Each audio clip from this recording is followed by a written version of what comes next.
dedi- estoy dedicado a la parte de ingeniería eléctrica, más que nada en sistemas eléctricos de potencia, máquinas eléctricas, estabilidad, y en esta parte del autobús he incursionado en algo de las baterías de ion de litio, que es el tema que nos interesa por ahora, ¿no? Entonces, ¿alguien quiere comentar algo al respecto o alguna pregunta? Con mucho gusto. Y si no, iniciamos la plática. ¿Ustedes me dicen?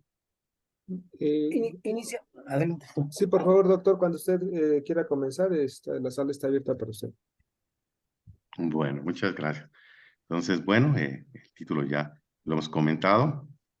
Entonces, mi presentación va a ser de la siguiente manera. Primero vamos a tener un resumen de lo que se ha hecho, una introducción,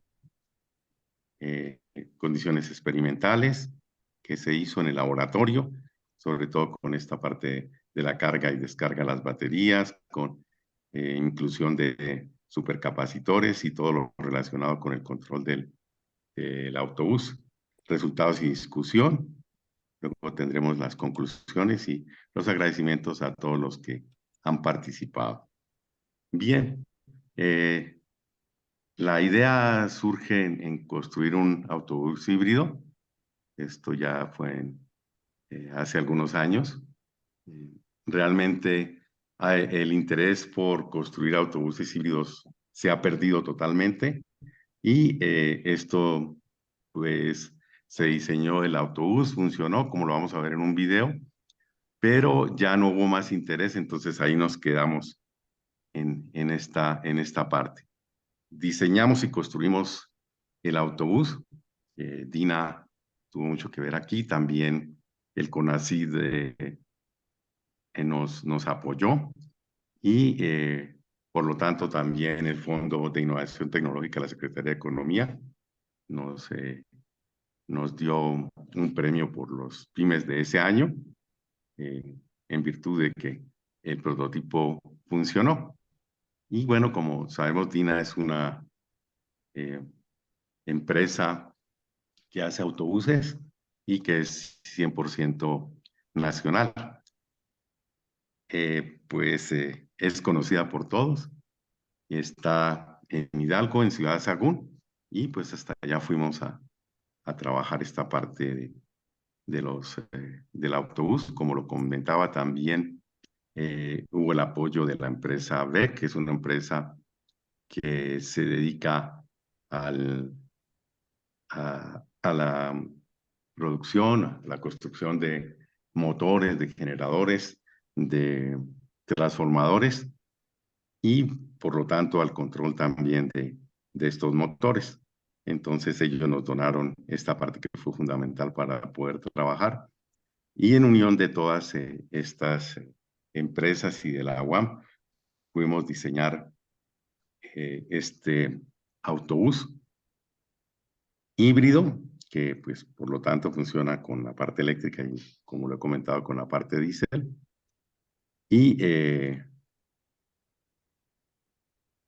pues aquí lo importante es que se diseñó un diferencial electrónico.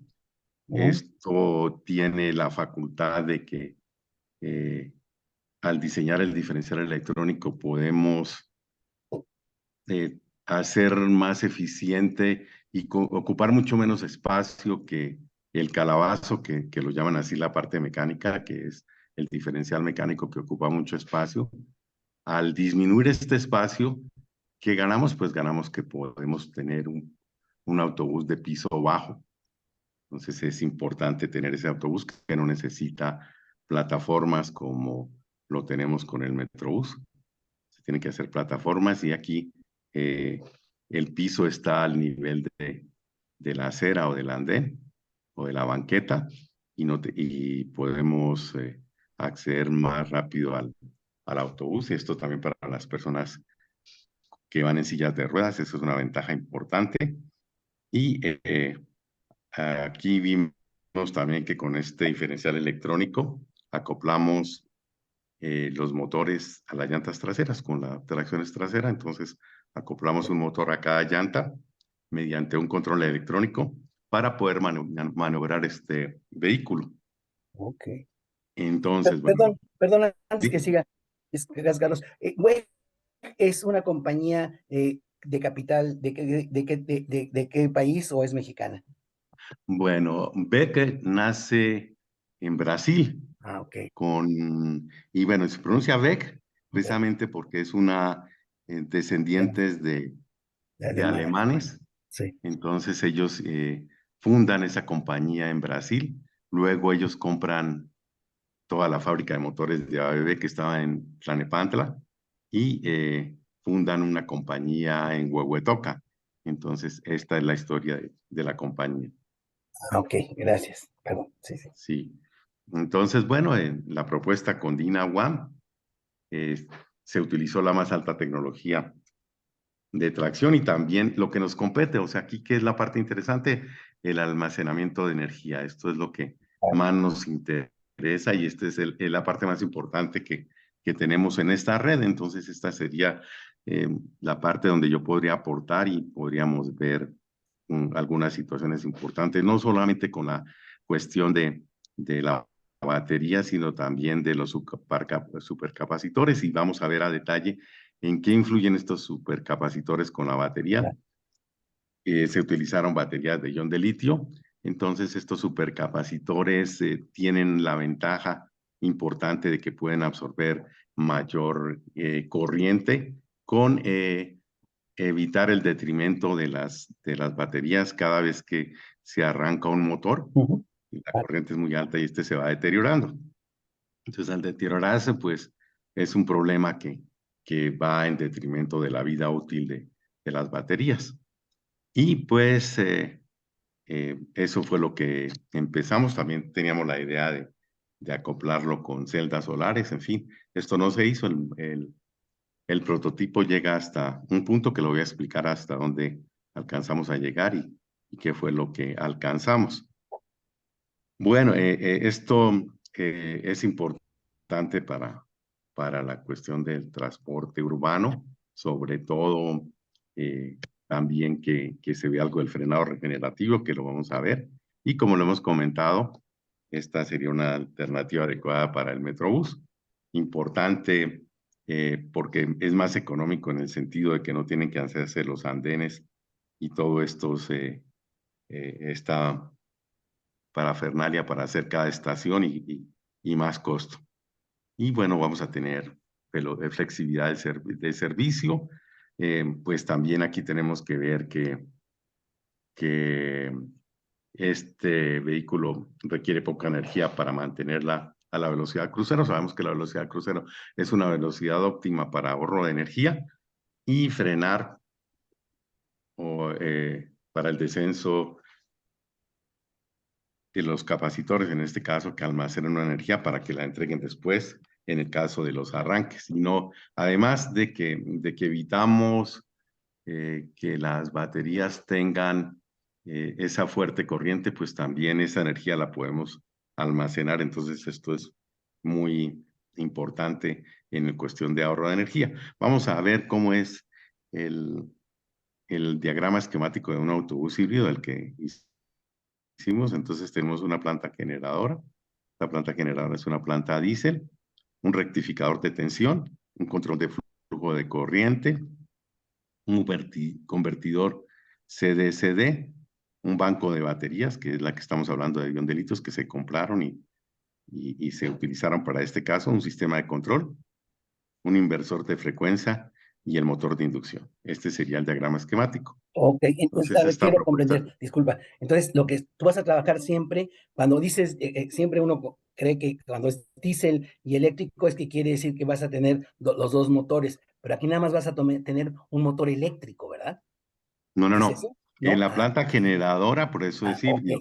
La planta exacto. generadora vamos a tener la planta diésel. Ok, O sea, la bien. planta diésel se hizo, que fue una planta Cummins. Ujú.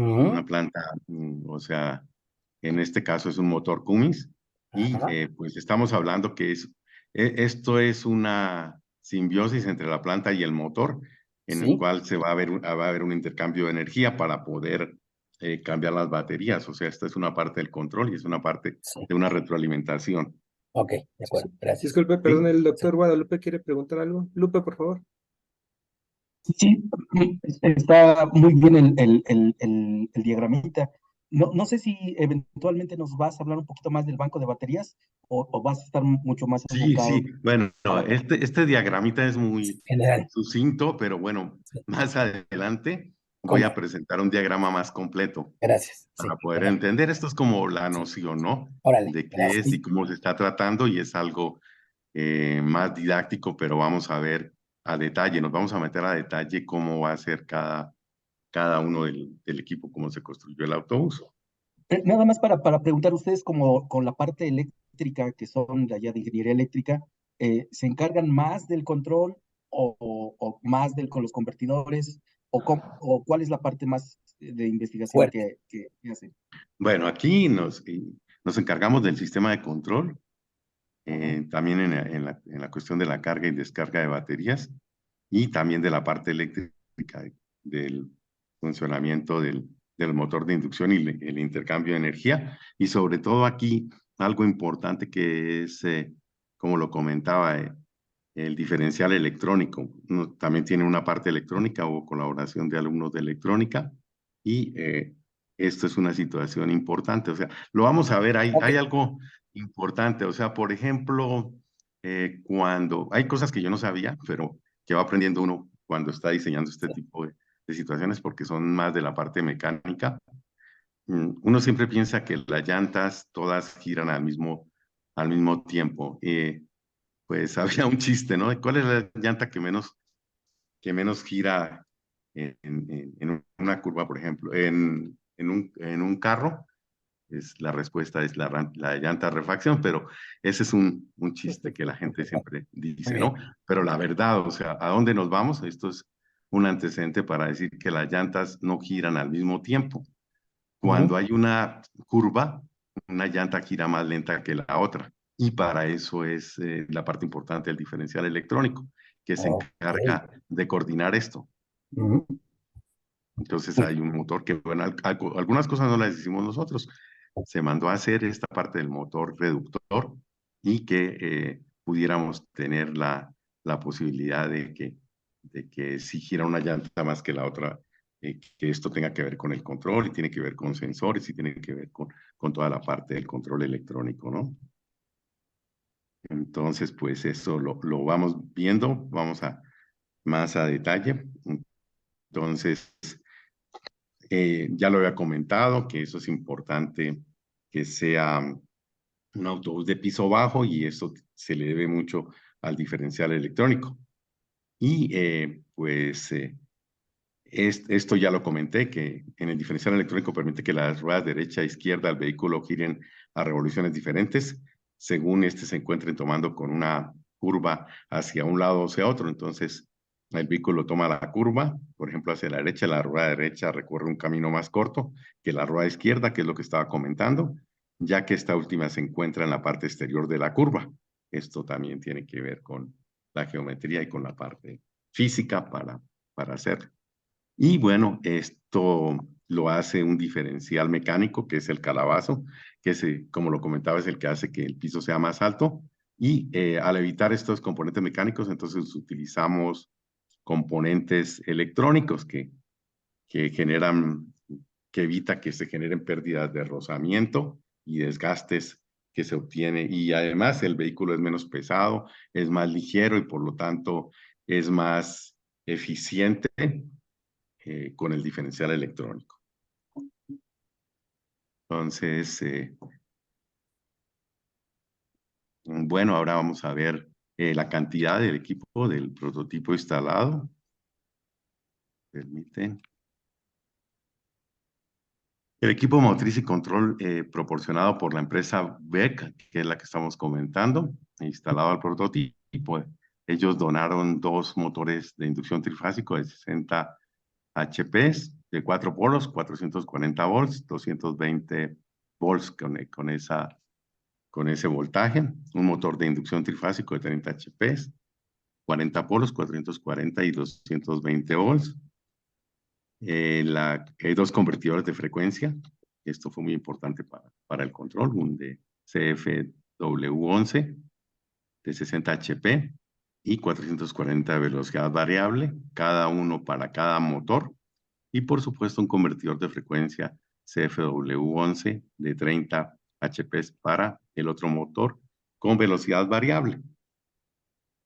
El sistema diferencial electrónico pues es un módulo de PC que tiene un kit y tiene las características que podemos ver en la tabla.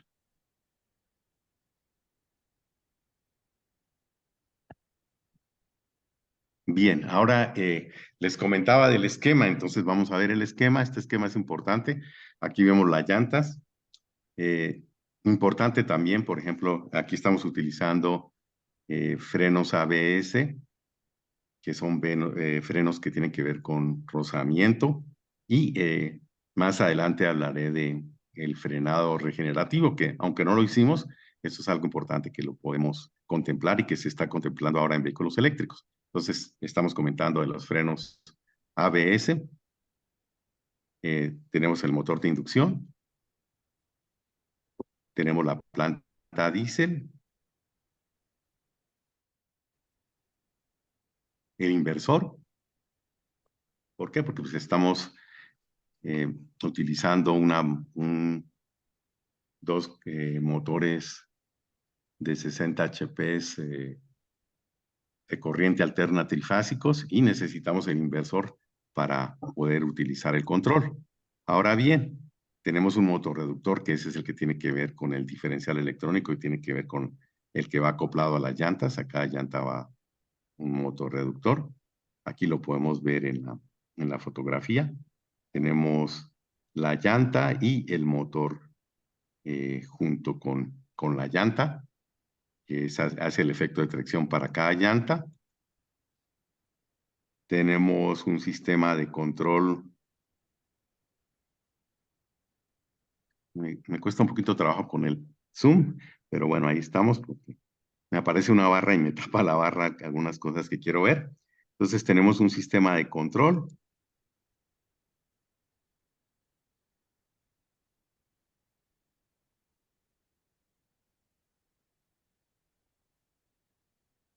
Bueno, tenemos un convertidores de corriente alterna a corriente directa, convertidores CDC de corriente directa a corriente directa.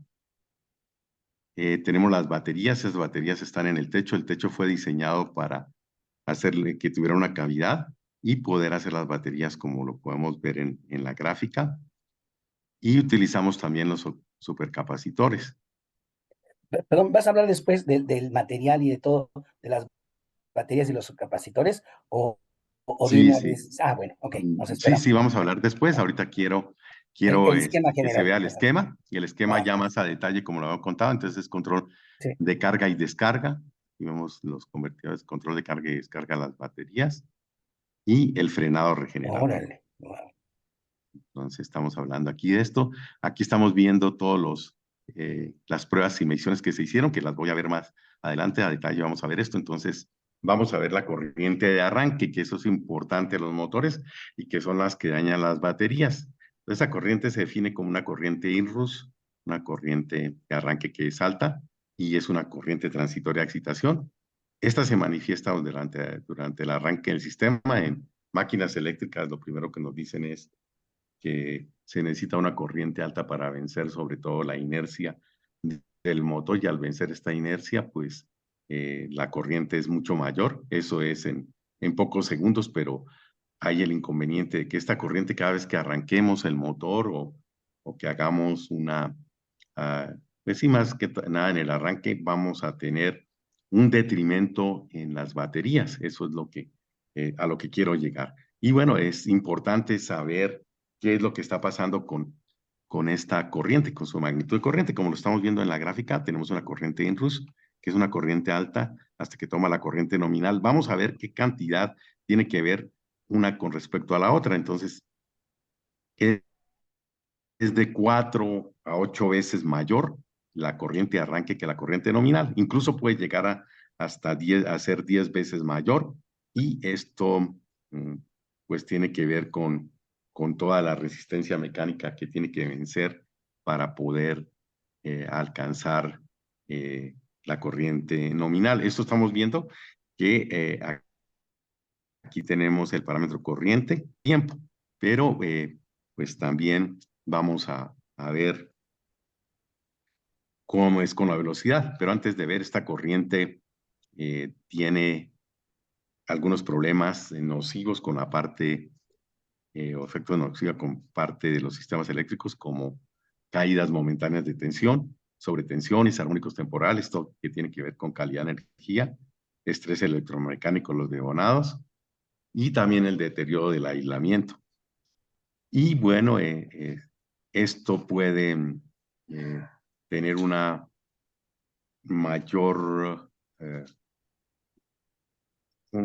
menor vida útil de las baterías. Entonces, este proceso transitorio es el que tenemos que evitar y eso lo vamos a hacer con los supercapacitores.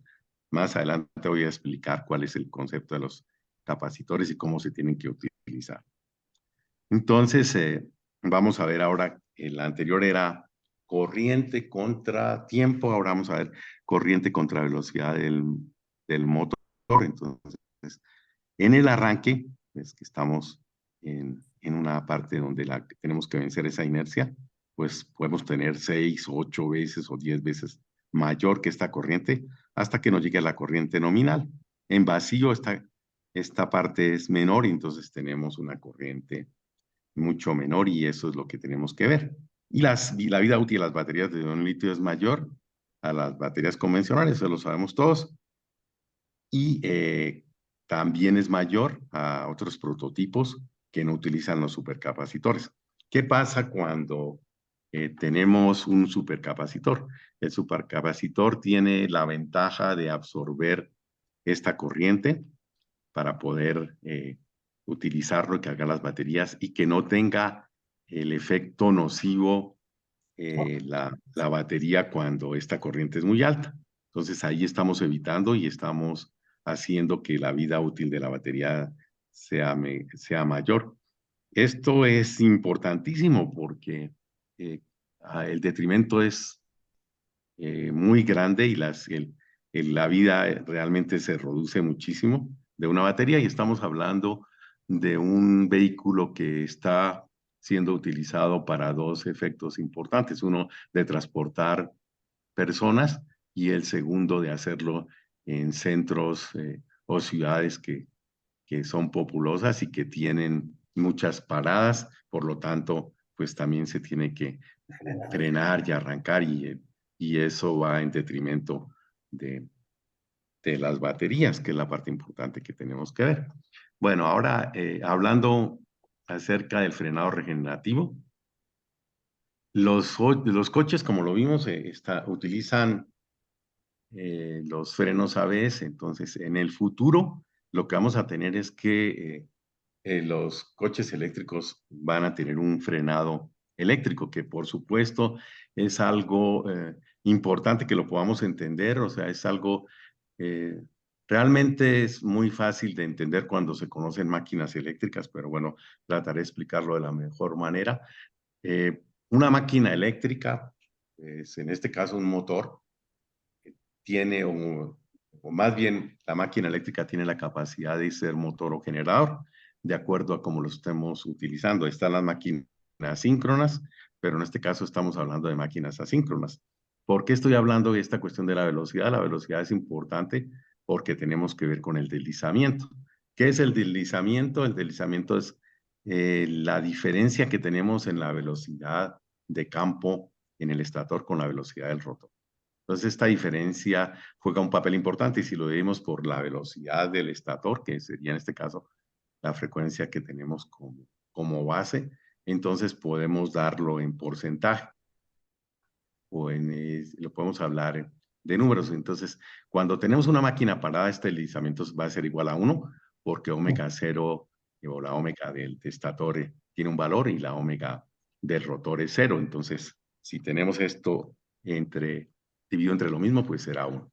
Si este deslizamiento es positivo, entonces estamos hablando de un motor. Quiere decir que la velocidad del rotor del estator es mayor que la del rotor, la velocidad de campo me refiero, porque hay una velocidad del campo magnético y esa velocidad es mayor en ese caso y la máquina estaría funcionando como motor.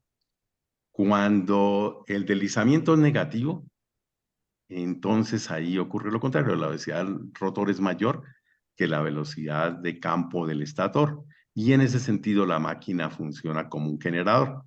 El frenado regenerativo lo que estamos haciendo aquí es que cuando el motor estamos utilizando el, la máquina como motor, que es la operación fundamental que estamos haciendo.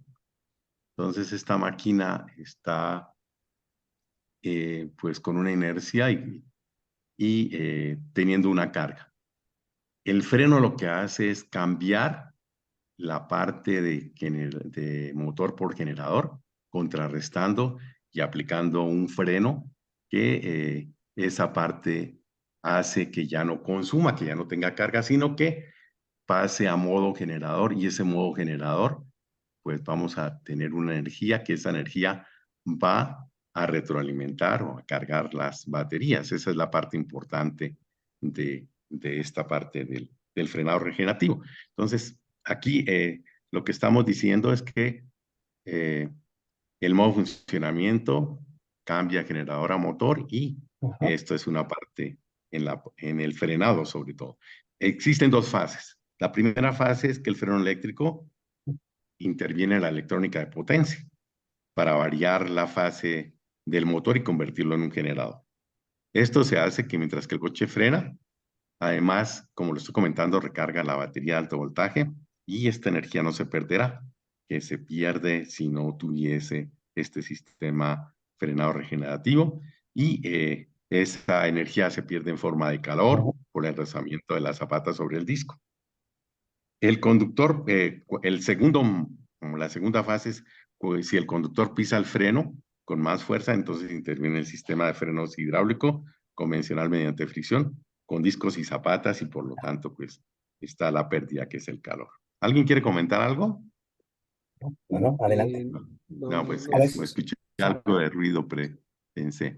Bueno, entonces el sistema de freno que es el que va a ser en el futuro va a ser de tipo solamente eléctrico y no vamos a tener ningún rozamiento mecánico. Eso es lo que se va, pues ya es una realidad y por lo tanto el aprovechamiento con la batería. En un informe de análisis y previsión del mercado del sistema de frenos del 2017 al 2026 incluye que el frenado regenerativo será un mercado importante en los próximos años. Eso es algo interesante que podemos El doctor, ver.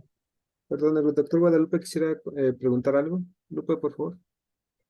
Sí, nada más como para hacer más aquí para participar. ¿Actualmente el frenado regenerativo se usa en todos los carros eléctricos o no? ¿O cómo está la situación en la actualidad? Sé que es una parte muy importante y seguramente en los autobuses también va a ser una parte muy importante, pero no sé si le añade mucho beneficio o costo a los sistemas. ¿Cómo están así como en términos para no expertos el asunto? Bueno, aquí como lo estamos viendo, y es la parte que iba a comentar, entonces este valor en el mercado de los frenos alcanzará 24.520 millones de dólares en 2026. Esto para responder la pregunta y sobre todo porque en el 2026 se supone que ya haya más coches eléctricos y hay dos situaciones importantes. Una, que los coches eléctricos todavía no han, aunque están teniendo un auge, todavía no reemplazan a los coches convencionales, en primer lugar, y en segundo, que se está trabajando en esta parte. Ahora bien, por supuesto que ahora que se tiene que invertir más dinero, pero esto con el tiempo no va a ser tan caro porque ya se va a hacer en todos los carros y pues va a haber un ahorro en ese sentido. Sin embargo, tenemos que considerar que hasta ahora hay coches que no consideran el frenado regenerativo. Esto es algo que se está implementando. Entonces, parte de la respuesta es que no están todos los coches con frenado regenerativo, pero es algo, es la tendencia hacia futuro. Perdón, pero en los híbridos, en todos los híbridos sí tienen frenado regenerativo, ¿no? Pues pueden tenerlo o no tenerlo. Ah, ok. Esa es la parte Ah, importante, ¿no? ok. Pueden tener el frenado regenerativo. No a fuerza tienen que tenerlo aquí. La parte importante del frenado regenerativo es aprovecharlo Sí, con las baterías. Eso es sí, así importante. O es. sea, son varias cosas, ¿no? Sí, También como lo estamos viendo es el no perder tanta energía es. que es en el frenado, que se transmite en energía calorífica Sí, y que se pierde y que sí. pues va a ser más deficiente. Esa energía va a ser aprovechada y es algo muy interesante, ¿no? Ujú. Sí, Sí, muy bien. Adelante. bueno.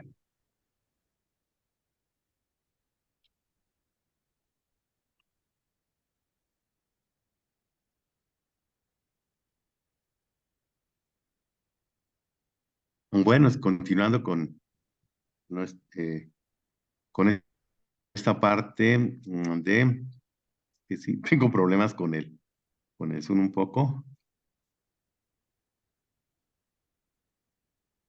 Bueno, ¿cuánta energía se ahorra? Es lo importante que tenemos que ver. Es importante ver cuánta energía se capta con un sistema de frenado regenerativo y esta depende de varios factores. Una parte importante es el conductor. O sea, es increíble ver que pues, los conductores no están capacitados para manejar un vehículo de este tipo, que sea híbrido. Tuvimos alguna experiencia con Dina. Dina tiene la política de que no deja que nadie ajeno a sus trabajadores, a sus choferes manejen los vehículos. Pero ¿qué pasaba? Ellos sabían manejar vehículos normales, ¿no? O normales no, o convencionales, vamos a decirlo mejor. Entonces, no querían que nuestros alumnos, por ejemplo, los manejaran y quien sabía manejarlos realmente eran los alumnos. Es algo tan sencillo como que el chofer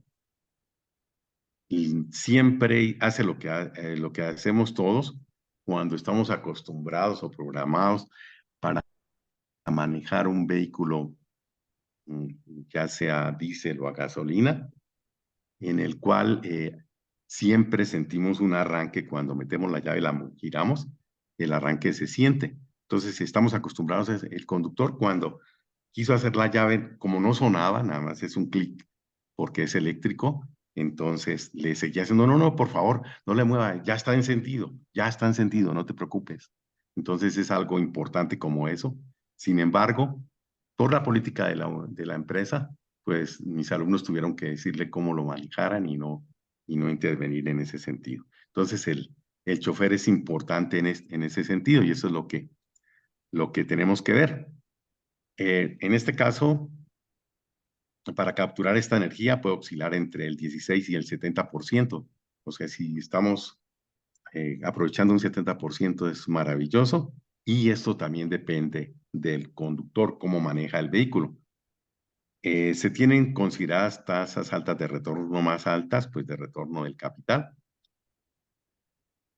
Cuando estos conductores reducen la velocidad con mucha anticipación, mientras aquellos se detienen y frenan bruscamente en último momento, se ve la cantidad de la eficiencia. Y bueno, la parte importante, por ejemplo, de la diferencia que hay entre la parte eléctrica y la parte mecánica, tenemos, por ejemplo, que es un motor en relantí, que eso ni siquiera lo sabía o no lo entendía. Ya es importante considerar todos estos estados y que en la parte de un sistema híbrido, pues se tiene que considerar una parte el, cuando funciona el motor a diésel y cuando funciona el motor eléctrico.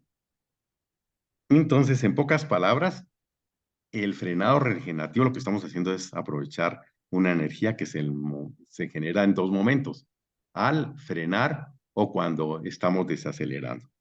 Y la convertimos en electricidad, que esa va a ser para la alimentación de las baterías. Al final, lo que hacemos es que esta se vuelve a motor eléctrico cuando sea necesario para impulsar las ruedas, como lo vimos en los esquemas.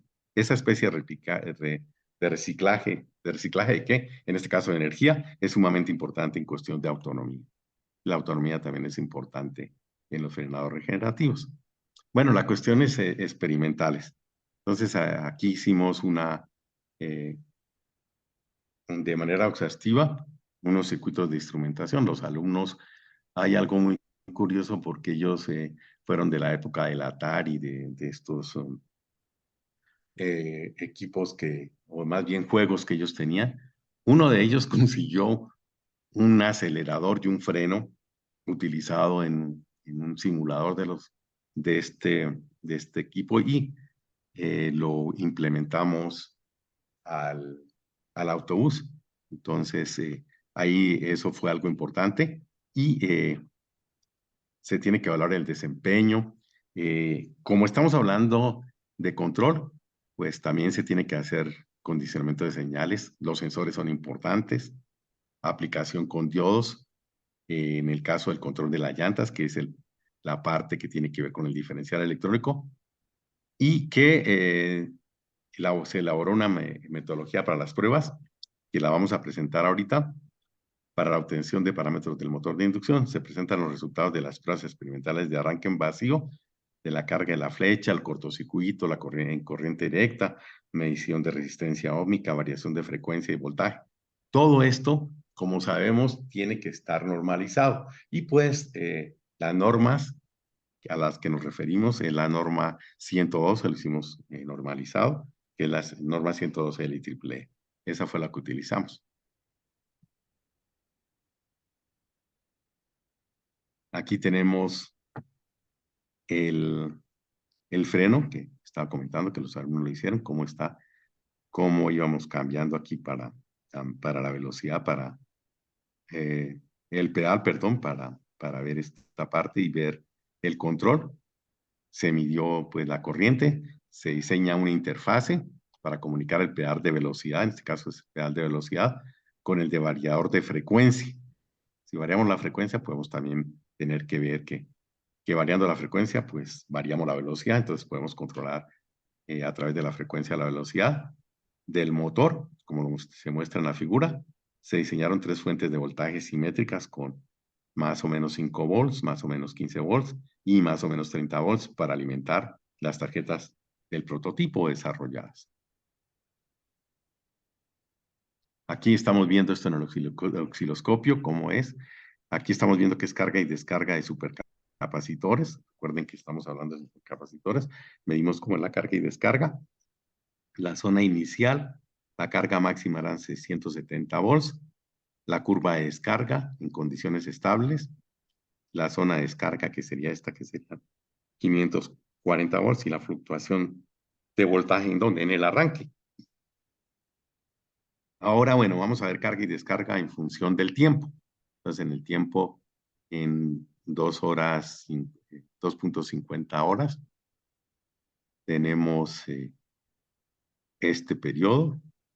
Aquí tenemos una carga de 45 minutos y el tiempo de descarga de 30 minutos. Entonces, esto se hizo para ver la carga y descarga de los supercapacitores y conectarlos en el sistema para hacer un sistema que se retroalimentara. Estas baterías y los supercapacitores fueron importados por la empresa DINA desde Corea y China. Los demás componentes pueden encontrarse en la República Mexicana. La vida útil de autobuses híbridos como utilizados en el Metrobús de la Ciudad de México y en este caso, también vimos el Transmilenio de Bogotá, Colombia, es de 1 millón de kilómetros. En cuanto a las pruebas de operación del prototipo, esta fase es siguiente y sí tiene la ventaja de que el desarrollo de este proyecto DINA adquirió un laboratorio especializado. Se compró un osciloscopio especial para para la cuestión de vehículos y se puede implementar el frenado regenerativo que permitirá en un futuro aprovechar esa energía que se pierde en forma de calor, como lo he comentado. Vamos a hacer una comparación, ¿no? Porque ¿qué fue lo que hicimos y qué hay en el mercado? ¿Con qué empresas nos pudimos comparar y qué fue lo que hicimos? Entonces, estos serían los resultados. Esta tabla nos muestra las especificaciones de tres del prototipo comparado con otros dos empresas como son MAN, que es alemana, y la empresa Volvo, que también es muy conocida. Entonces, el modelo, el que tenemos nosotros es el prototipo. El MAN es Lyon City Hybrid, perdón. El Volvo 700 híbrido. La capacidad de pasajeros, la nuestra es de Dina One de 80, MAN 77, Volvo 95. El peso bruto era de 16,000 kilogramos del prototipo, 18,000 kilogramos MAN, 18,000 kilogramos Volvo. Entonces aquí vemos que en el primer caso, que lo pasé por alto, estamos viendo que los pasajeros, pues es 80 más que MAN y menos que Volvo, pero ahí estamos. Y el peso bruto es más liviano el prototipo. Los motores eléctricos que utilizamos fueron dos, MAN 2, Volvo 1.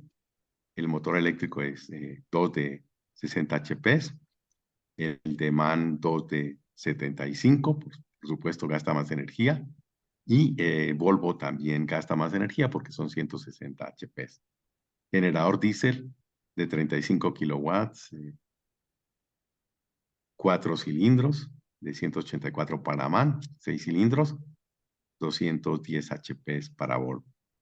Sistema híbrido, en nuestro caso es paralelo, el de MAN es serie, el de Volvo es paralelo, frenos todos utilizaron ABS, longitud el nuestro 11 metros, 11.98 el de MAN y 12 el de Volvo.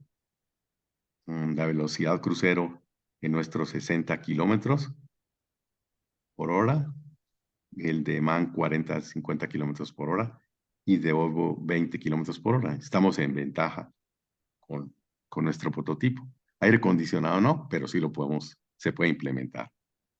MAN sí tiene y Volvo no especifica. Ultracapacitores, Dina sí los usa, MAN también sí los usa y Volvo no los usa. Esta sería la respuesta de quién lo hizo. Guadalupe hizo esta pregunta.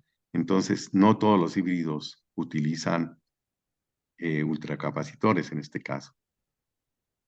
Bueno, y también frenado regenerativo, ¿no? Que era la pregunta. Baterías de ion de litio, MAN no utiliza y Volvo también de ion de litio. Es el país México, Alemania, Suecia, piso bajo todos, espacio para sillas de ruedas, pues sí lo tenemos, y los demás no especifican. Bueno, en cuanto a las conclusiones, vamos a ver que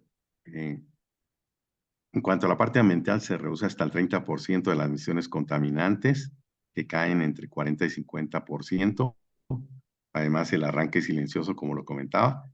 Este proyecto es sustentable y coincide con los requerimientos de los gobiernos para hacer frente a los problemas de contaminación que afectan grandes ciudades en México y en el mundo. La vinculación de la universidad con la industria debe fomentarse, ya que puede resolver problemas sin necesidad de importar tecnología.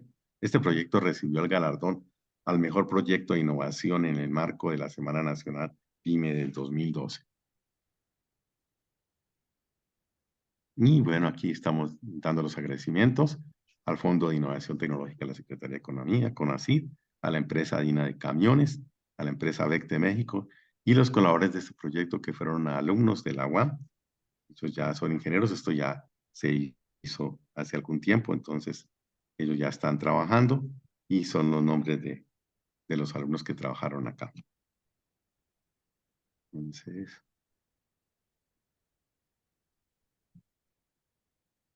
bueno, ahora voy a presentar un video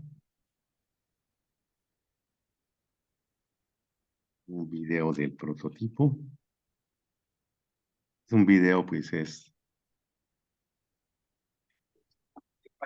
¿Sí está viendo el video? No. No, no se ve. Se ve, ¿No se ve? no, solo No, escucha se un ve la audio. presentación. ¿No se ve el video? No, Carlos, No, pues tienes que cerrar la presentación seleccionar el video. O sea, cierras tu presentación y seleccionas el video. Creo que ya está presentándose, pero está tu computadora. O sea, estás compartiendo la pantalla de la presentación y no la pantalla de donde sale el Así video es. Ah, sí. completamente. Ese es mi problema con...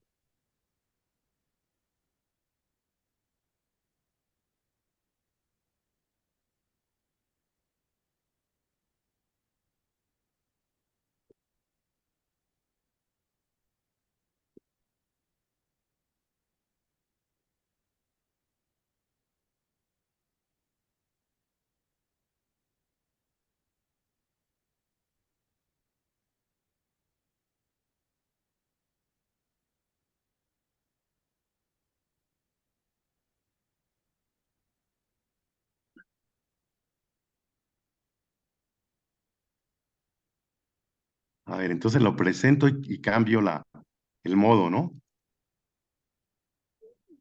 sí, me parece que hay que ser. No, primero cierra tu presentación, o sea, cierra esa presentación que tienes ahí de PowerPoint.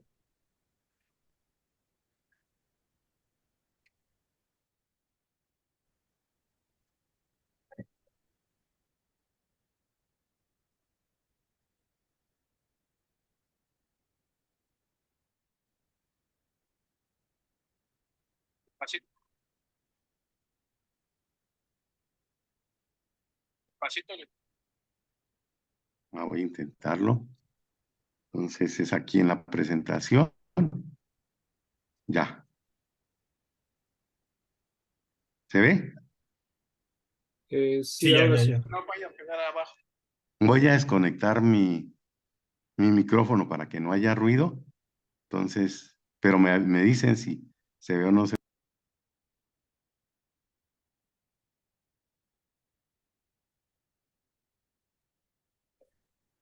Se ve.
Listo, muy bien, Carlos. Si abres